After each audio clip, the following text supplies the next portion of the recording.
ভারত, পাকিস্তান সমস্ত south Asia সবার আমার কর্মসংস্থানের দিক থেকে বহুগুণ বেড়েছে, রপ্তানি বহুগুণ বেড়েছে। শেয়ার বাজার লুটপাট হয় নাই, ব্যাংক লুটপাট হয় নাই, এবং অর্থনীতি অনেক মানদণ্ডে আমরা ভারতের চেয়ে উপরে গেছি। যে আমাদের মুক্তিযুদ্ধের পরে আমরা সফল হইনি, এটা সঠিক। মুক্তিযুদ্ধের পরে ওই বাকশাল সময়টা আমরা সফল হই, বাকি সময়টা তো সফল হইনি এটা বলা যাবে না। যখন জিয়া রহমান সাহেব দায়িত্ব দিলেন তখন যদি আমরা বলি আমরা সফল হইনি, এটা তো সঠিক হবে।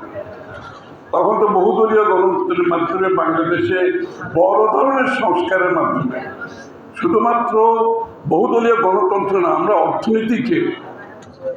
অর্থনীতিকে জনগণের অংশগ্রহণের কাছে নিয়ে গেছি। যে আপনার মুক্তবাজার অর্থনীতির মাধ্যমে প্রত্যেকটি জনগণকে অর্থনীতিতে যাতে অংশগ্রহণ করতে পারে সেই অবস্থায় জিয়া রহমান সাহেব দিয়ে গেছে।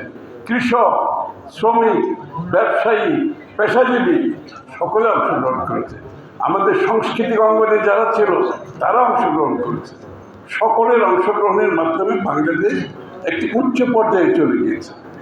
এবং যে ফাউন্ডেশনটা দিয়েছেন সেই ফাউন্ডেশনের উপর বিএনপি বাংলাদেশ কিন্তু এখন দাঁড়িয়ে আছে। সেই ফাউন্ডেশনের যে মূল্যবোধগুলো দিয়ে গেছেন সেই ফাউন্ডেশনের উপর বাংলাদেশ কিন্তু এখন দাঁড়িয়ে আছে। আমরা যদি বলি 91তে আমরা বিফল হয়েছি, সত্যি না। 91তে আমরা বাংলাদেশকে একটা সংসদীয় গণতন্ত্রে পরিণত করি, এটা বড় সংস্কার। এটা বাংলাদেশের জনগণের প্রতি সম্মান রেখে সবাই সংসদীয় বিএনপির কিন্তু প্রেসিডেন্সিয়াল ফর্মেট কিন্তু রাষ্ট্র পরিচালনা করেছেন জিয়া রহমান সাহেবের সময়, এবং তখনও কিন্তু পরিবর্তনের কোনো বিষয় ছিল না। কিন্তু সবার মধ্যে একটা ঐক্যমত হয়েছে আমাদের সংসদীয় গণতন্ত্র আমাদের জন্য বেশি প্রয়োজন। সেটা আমরা 91 আমরা সবাই মিলে করেছি। এবং পরবর্তীতে অর্থনৈতিক যে বড় বড় সংস্কারগুলো হয়েছে 91 থেকে 96 পর্যন্ত অনেক বড় সংস্কার হয়েছে। আপনারা যদি দেখেন কর্মসংস্থান থেকে শুরু করে বিভিন্ন প্রতিষ্ঠানগুলো কিন্তু গড়ে উঠেছে। আপনি কিন্তু এই সময় দেখবেন না কোনো ব্যাংক লুট হয়েছে, আপনি এই সময় দেখবেন না কোনো শেয়ার বাজার লুট হয়েছে। এই সময় যে অ্যাপয়েন্টমেন্টগুলো দেওয়া হয়েছে বাংলাদেশ ব্যাংকে, সিকিউরিটি এক্সচেঞ্জ কমিশন সহ, কোনোটাই রাজনৈতিকভাবে দেওয়া হয়নি, কোনোটাই হয়নি। যে কারণে ব্যাংকিং সিস্টেমে কোনো রকমের আজকের যে লুটপাটের কাহিনী আমরা শুনছি সেটা ঘটে না। শেয়ার বাজারে কোনো লুটপাট হয় না।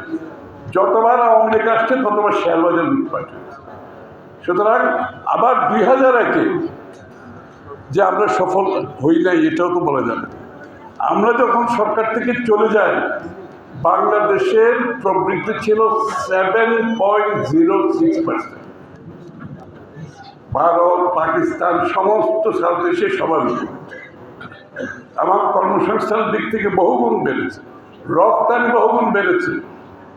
শেয়ার বাজার লুটপাট হয় নাই, ব্যাংক লুটপাট হয় নাই, এবং অর্থনীতি অনেক মানদণ্ডে আমরা ভারতের চেয়ে উপরে গেছি, পাকিস্তান, ভারত পুরো অঞ্চল থেকে।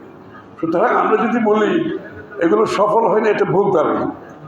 এটা অতিরঞ্জিত করে আমার মনে হয় অনেকের মধ্যে একটা কাজ করে, আমি জানি না, যে আমাদের সফলতাগুলোকে আমরা সবগুলো বাতিল করে দিতে চাই।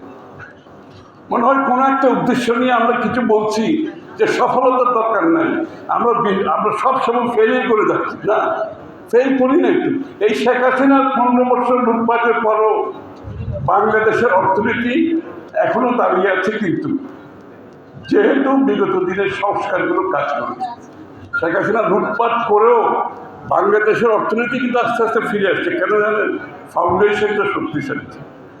আমাদের ব্যবসায়ীরা উঠে আসছে, আমাদের কৃষক, আমাদের শ্রমিক, সবাই মধ্যে যে একটা অংশগ্রহণমূলক অর্থনীতিতে যে একটা ক্যারেক্টার, যে চরিত্র ডেভেলপ করেছে, এটার জন্য বাংলাদেশের অর্থনীতি বেঁচে আছে। ইনশাআল্লাহ আগামী দিনে যে পরিবর্তন আসবে সেটা আবার বাংলাদেশ ঘুরে দাঁড়িয়ে আমরা এই অঞ্চলের যত রাষ্ট্র আছে সবাইকে ছাড়িয়ে যাবো ইনশাআল্লাহ, অর্থনৈতিকভাবে, রাজনৈতিকভাবে, সামাজিকভাবে। সবাইকে ছাড়িয়ে দেবে। সুতরাং এখানে ফ্রাস্ট্রেশনের কিছু নয়।